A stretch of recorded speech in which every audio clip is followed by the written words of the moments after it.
ज्ञान के समान इस संसार में, जगत में और कोई दूसरा सुख का कारण नहीं है। यह परमामृत, जन्म जरा मृत्यु रोग निवारण, यह परम अमृत है जो जन्म जरा और मृत्यु रूपी रोग का निवारण करता है। इसलिए ज्ञान के समान और कोई दूसरा सुख का कारण नहीं है। अपने गुरुवर आचार्य श्री ने आचार्य कुंद कुंद स्वामी की एक गाथा को लेकर के पद्यानुवाद किया। पीयूष है विषय सौख्य विरेचना है, पीते सुशीघ्र मिटती चिर वेदना है। पीयूष है, पीयूष अमृत, पीयूष है विषय सौख्य विरेचना, विषय के सुखों का विरेचन कराने वाली है। पीते सुशीघ्र मिटती चिर वेदना है, भाई जरा जनन रोग निवारती है, संजीवनी सुख करी जिन भारती है। जिन भारती कैसी है? संजीवनी बूटी है, जीवन दायिनी है, सुख करी है। जिन भारती जीवन को देने वाली है, संजीवनी है और सुख को करने वाली है। जरा जनन रोग का निवारण करने वाली है, अमृत के तुल्य है। ऐसी ये जिनवानी हम सबके सौभाग्य से इस कलिकाल पंचम काल में भी हमको मिली है। हीरे मोती माणिक की पहचान आपको होगी, क्योंकि नजर अपनी कीमती वस्तु पर रहती है, डायमंडों पर रहती है, मणियों पर रहती है। और आपको ये भी जानकारी है कि किस देश में कहाँ पर जमीन के अंदर से क्या क्या निकलता है, क्या क्या निकलता है। बचपन में पाठ्य पुस्तक में मध्य प्रदेश में हम ये पढ़ते थे कि मध्य प्रदेश के पन्ना में हीरे की खदान है। ठीक है ना, पढ़ते थे, उस प्रदेश में थे। मध्य प्रदेश के पन्ना में हीरे की खदान है, हीरे निकलते हैं। कैसे होते होंगे, क्या होते होंगे, आदि आदि कल्पना करते थे। अब पन्ना में हीरे निकले या ना निकले, हमारी जिनवानी के एक एक पन्ने में हीरे भरे हुए हैं। क्या? हमारी जिनवानी के एक एक पन्ने में हीरे मोती माणिक पुखराज नीलम, क्या चाहिए आपको, गोमेद, सब भरे हुए हैं। जिनवानी के एक एक पन्ने में हीरे मोती। सुन रहे नहीं सुन रहे? ब्रह्मचारी मोती बैठा है क्या कह रहे हैं हम? जिनवानी के एक एक पन्ने में हीरे भरे हुए हैं, रतन भरे हुए हैं। हमारी पारखी नजरें चाहिए। अगर नजरों में परख आ गई तो हम हीरे को समझ लेंगे, और नजरों में परख नहीं आई तो हीरे को भी हम चमकदार पत्थर मान के छोड़ सकते हैं। ऐसी ये जिनवानी आचार्यों की कृपा से हमें मिली है। कितना बड़ा उपकार है आचार्यों का, कितना बड़ा उपकार है। पंचम काल में कोई तीर्थंकर नहीं है हमारे सामने, कोई केवली भगवान नहीं है, बड़े बड़े रिद्धिधारी मुनि भी हमारे सामने नहीं है। ज्ञान हमें कहाँ से मिलता? भगवान के ज्ञान को गणधरों ने और आचार्यों ने संभाला, और जब उन्हें ये लगा कि अब हमारे बुद्धि बल पर ये ज्ञान टिकने वाला नहीं है और आगे चल करके मौखिक ज्ञान की परंपरा नहीं चलेगी, पहले मौखिक ज्ञान की ही परंपरा थी, कोई ग्रंथ लिखने की जरूरत नहीं थी। तो पहले लेखन नहीं था क्या? पहले कोई पुस्तकें नहीं थी क्या? ऐसा नहीं, लेखन था। आदिनाथ भगवान ने राज्यावस्था में ही भरत बाहुबली को अस्त्र शस्त्र विद्याएं, ब्राह्मी सुंदरी को अंक और अक्षर की विद्या दी। जब ब्राह्मी सुंदरी को अंक और अक्षर की विद्या दी तो विद्या दी है, अंक और अक्षर बने हैं, तो कुछ लिपि तो होगी, कुछ लिखा तो जाता होगा। असी मसी वाणिज्य, वाणिज्य व्यापार था, षटकर्मों में व्यापार था कि नहीं था? असी मसी वाणिज्य, विद्या, व्यापार, शिल्प, ये सब थे ना। तो वाणिज्य था, व्यापार था। तो जब व्यापार होता होगा तो व्यापार में लेन देन भी तो होता होगा, और लेन देन होता होगा तो लिखा पढ़ी तो होगी। तो लौकिक क्षेत्र में लिखा पढ़ी थी, लौकिक बातों को लिखा जाता था, लिपि थी, अंक थे, अक्षर थे, सब थे, लेकिन वो लौकिक क्षेत्र के गणित थे, लौकिक क्षेत्र की भाषा थी, लौकिक क्षेत्र के विषय थे। लेकिन धर्म के रूप में नमो अरहंताड़म नहीं लिखते थे। धर्म के रूप में जीवा जीवाश्रव बंध संबंध निर्जरा मोक्षास्तत्वम ये नहीं लिखते थे। सम्यक दर्शन ज्ञान चारित्राणी मोक्ष मार्गा ये नहीं लिखते थे। क्यों? क्योंकि ये धर्म की बात होगी, ये तत्व की बात होगी। तो धर्म और तत्व के रूप में धर्म ग्रंथों का लेखन नहीं था। क्यों नहीं था? उस समय जरूरत नहीं थी। क्यों? क्योंकि तीर्थंकर मौजूद हैं, क्योंकि केवली भगवान मौजूद हैं, क्योंकि बड़े बड़े गणधर हैं, रिद्धि संपन्न आचार्य महाराज हैं। जब चाहिए धर्म की बात सुन करके आ जाओ। तो उस समय तक ज्ञान की मौखिक परंपरा चलती थी, उपदेश के रूप में परंपरा चलती थी। जब धरसेन स्वामी को ये ख्याल आया कि अब जो हमारे पास तक ज्ञान आया है, ये ज्ञान अब बुद्धि के बल पर आगे चलने वाला नहीं, हम शिष्यों को अपना ज्ञान प्रदान कर भी देंगे तो ये शिष्य उसको बुद्धि पल पर लंबे समय तक धारण नहीं कर पाएंगे, और जो हम सौंपेंगे वो अपने शिष्यों को नहीं सौंप पाएंगे, उसमें और क्षीणता आएगी। और ऐसा ना हो कि ये समाप्त हो जाए। इसके लिए क्या उपाय करो? इस ज्ञान को लिख लो, ज्ञान को लिखो। लिखने पर ताड़पत्रों पर आ जाएगा, सुरक्षित हो जाएगा। और धरसेन स्वामी ने जो ज्ञान पुष्पदंत भूतबली आचार्य महाराज को दिया, उन्होंने अपने क्षोभसम बल से, अपने ज्ञान बल से लिखना शुरू किया, लेखन किया।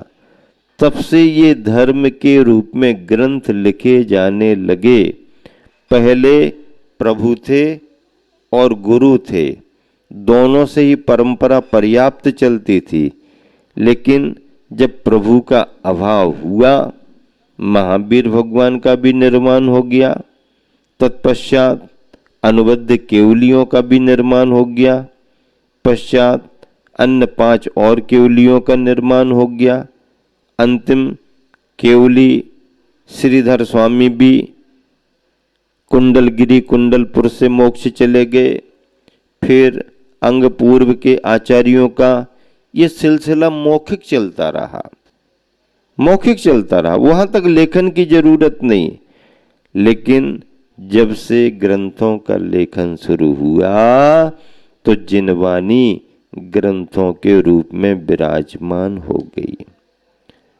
परिणाम क्या निकला?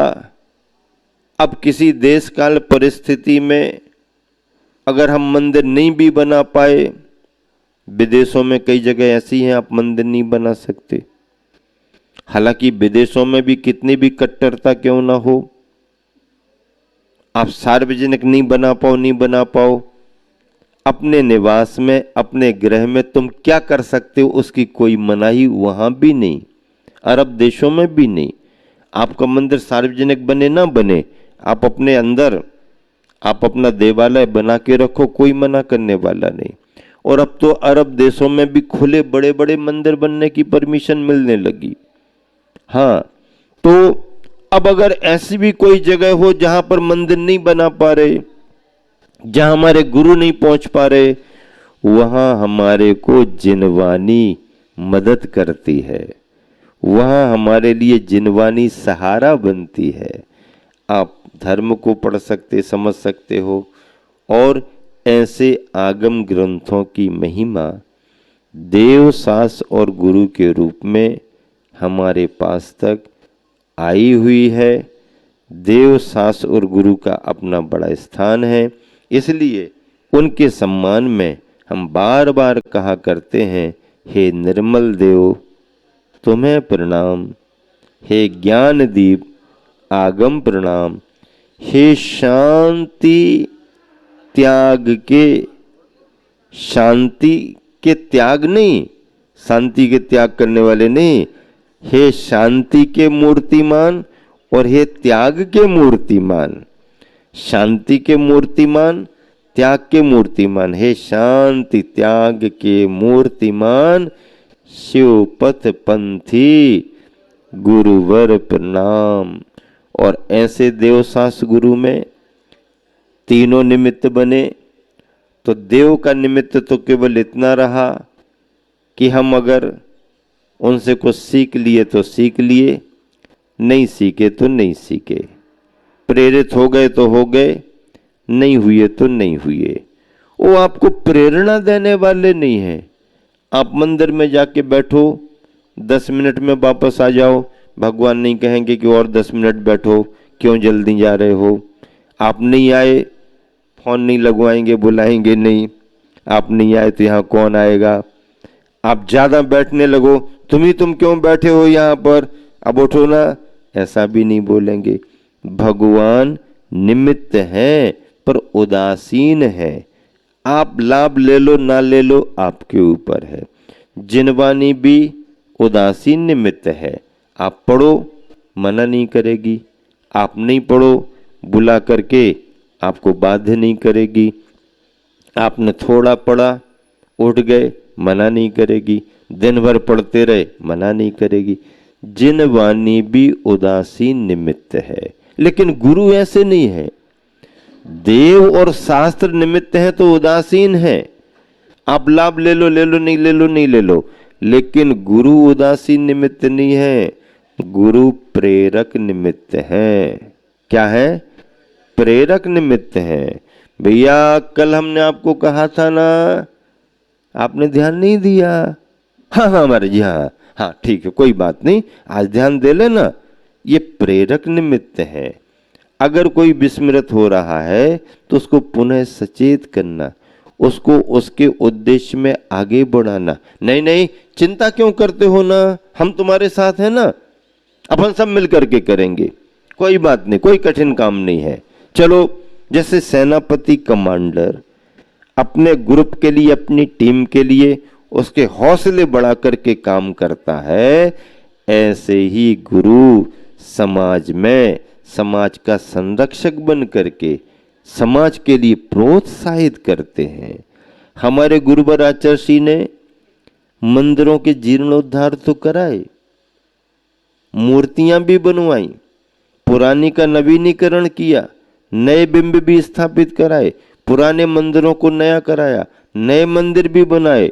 लेकिन केवल इतना ही नहीं किया, उन्होंने इतना करने के साथ साथ मंदिर और क्षेत्रों के जीर्णोद्धार करने के साथ साथ समाज का भी जीर्णोद्धार किया है। क्या कह रहा हूं? समाज का भी जीर्णोद्धार। आप कहोगे समाज का भी जीर्णोद्धार होता है क्या? हम तो क्षेत्रों का जीर्णोद्धार करते हैं, मंदिरों का जीर्णोद्धार करते हैं, समाज का कैसे जीर्णोद्धार? अरे भाई, जो समाज सुषुप्त हो रही थी, संस्कार विहीन हो रही थी, अज्ञानता में जा रही थी, जिसे अपने तत्व का महत्व मालूम नहीं था, दूसरों से आकर्षित हो रही थी, दूसरों से प्रभावित हो रही थी, दर दर द्वार द्वार यहाँ वहाँ भटक रही थी, ऐसी भटकती हुई समाज को, संस्कार क्षरण समाज को, जहाँ संस्कार विलुप्त हो रहे, बच्चे नई पीढ़ी के कहीं जा रहे, बूढ़े शिथिल होकर के कहीं जा रहे, ऐसी पुरानी और नई पीढ़ी को आचार्य ने संभाल करके जो संस्कार दिए और समाज में जो चैतन्यता और चमक आई, इसी का नाम तो समाज का जीर्णोद्धार है। इसी का नाम समाज का जीर्णोद्धार है। और ऐसा समाज का जीर्णोद्धार आचार्य ने इस तरीके से किया कि जो जो त्यागी वृत्ति बने हैं, जो जो श्रावक श्राविकाएं अपने धर्म में लगे हैं, उनकी चमक आज भी पूरे देश में अपने आप में बनी हुई है। ये संस्कारों के रूप में समाज का जीर्णोद्धार है और ऐसा करने के लिए आप सबको बहुत सावधान होना जरूरी है। देखो, जिनवानी से स्वाध्याय करने में जो श्रद्धा आती है, जो भाव लगते हैं, वो मोबाइल से स्वाध्याय करने में भाव नहीं लगते हैं। मोबाइल से आप पाठ कर सकते हो, सुन सकते हो, लेकिन मोबाइल अपने धर्म ध्यान करने में जैसा जिनवानी साधन बनती है, वैसा साधन कभी नहीं बन सकता है, बन ही नहीं सकता है। मोबाइल एक सुविधा है, मोबाइल एक साधन है। सफ़र में कभी आप जा रहे हो, स्नान नहीं किया है, जगह ठीक नहीं है, भीड़ भाड़ डब्बे में है, ये वो है, अपना धर्म ध्यान कैसे करें? मोबाइल से अपना पाठ कर लो, सुन लो, ये साधन है, धर्म ध्यान हो जाएगा। शोर सूतक का काल है, जिनवानी को छू नहीं सकते हो, भैया मन नहीं लग रहा, कुछ पाठ वाठ मोबाइल से पढ़ लो या थोड़े से सुन लो, ये साधन है। बाधाओं में, असुविधाओं में धर्म ध्यान करने के लिए माध्यम है। लेकिन जब सब सुविधाएं हैं, शोर सूतक भी नहीं है, सफर में भी नहीं हो, मंदिर में आए हो, शुद्ध वस्त्र पहने हो, अब उसके बाद फिर जिनवानी भी रखी हुई है, जिनवानी रखी, उसको एक तरफ कर दिया, जेब से मोबाइल निकाल लिया, ये कौन सी पद्धति है? ये कौन सा आदर बहुमान ग्रंथ के लिए, जिनवानी के? अरे तुम पढ़ भी ना पाओ और ग्रंथ को पलटकर आगे देख लिया, ऐसा करके पीछे देख लिया, ऐसा करके आगे पीछे देख लिया, नजर पड़ गई, तो भी तुम्हें जो पुण्य का आश्रय होगा वो मोबाइल में पुण्य का आश्रय होने वाला नहीं। हाँ, और जो आदर और बहुमान के साथ हम जिनवानी को उच्च शासन पर विराजमान कर सकते हैं, मोबाइल को कभी कर सकते क्या है? कहीं से मोबाइल लाओ, सिर पर रख करके जय जिनवानी भारती तो जपो दिन विराजमान करो भैया, मोबाइल है। जिनवानी नहीं, जिनवानी में जो बहुमान है, पवित्रता है, वो मोबाइल में नहीं। साधन हो सकता है, पर वह पूज्यता का साधन नहीं बन सकता है। और उसमें तो मैं अपनी व्याख्या में हमेशा कहा करता हूँ कि तुम लोगों को तो 10 दिन 13 दिन के शोर सूतक लगते हैं, मोबाइल को तो 365 दिन के शोर सूतक लगते हैं। 365 दिन ही अशुद्ध है। हाँ, थोड़ा उपयोग करें, सीमित उपयोग करें, लेकिन जिस समय बहुत अच्छे आदर भावों से अपन को स्थान, क्षेत्र, मंदिर जी देख करके करना है, वहाँ पर जिनवानी के माध्यम से ही पूजा पाठ हो, जिनवानी के माध्यम से ही स्वाध्याय हो, तो हमारे परिणामों में पवित्रता आती है, विशुद्धि बढ़ती है। उसी पवित्रता विशुद्धि से साथी से पुण्य का आश्रय होता है, अशुभ कर्म हमारे टलते हैं, और अशुभ कर्म टलते हैं तो संसार की बाधाएं भी दूर होती हैं, परेशानियां भी दूर होती हैं। अपना पुण्य जितना जितना बढ़ता जाता है, उतना उतना अपन को अनुकूल वातावरण मिलता जाता है। समय आपका हो गया है, इतना ही पर्याप्त है। विराम दे रहा हूँ। महावीर भगवान की जय।